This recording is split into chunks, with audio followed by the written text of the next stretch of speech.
Quelqu'un, il se fait... Deux, ils se font capturer par une tribu de barbares, tu vois.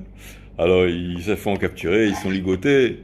Et le chef de la tribu, il les ramène comme ça, avec le tam-tam à côté, bam, bam, bam. Ils sont ligotés, comme des saucisses, tu vois.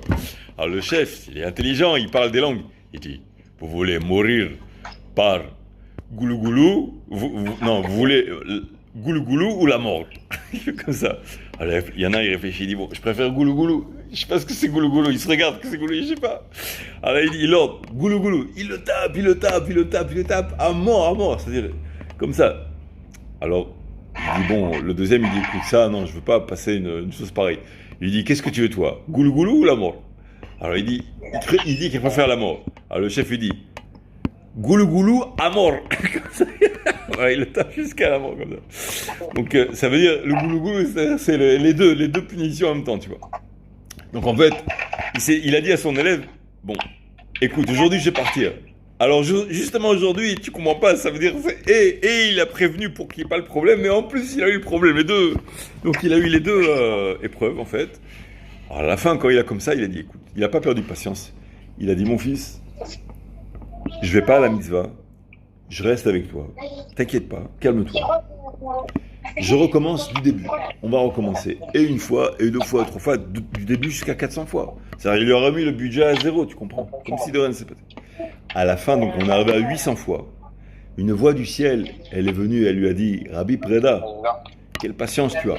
Tu as tellement de patience pour avoir répété 400 fois et encore 400 fois. Il dit, qu'est-ce que tu préfères? Vivre 400 ans ou que toi et toute ta génération soyez Bene Olam Haba. Alors, il a dit, je préfère que toute ma génération soit Bene Olam Haba. Il y a une autre voix qui est sortie qui a dit, Tnulochnen, donnez-lui les deux. Comment il a réussi à gagner une chose pareille? De réussir à élever toute sa génération, ceux qui sont liés à lui, je ne sais pas exactement, des Mfarchim qui parlent de ça. Mais malgré tout, que tout le monde soit Bnei Olam Haba.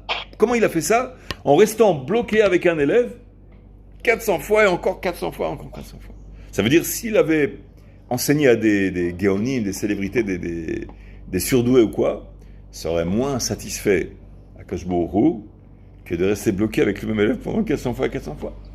Donc vous voyez que le potentiel d'une personne, quand il est exploité, quand il est poussé à bout, quoi, qu'il arrive à la Maserati, tu vois, à faire les grands parcours, les grandes compétitions, tout ça, c'est pas forcément ça que je beaucoup veut.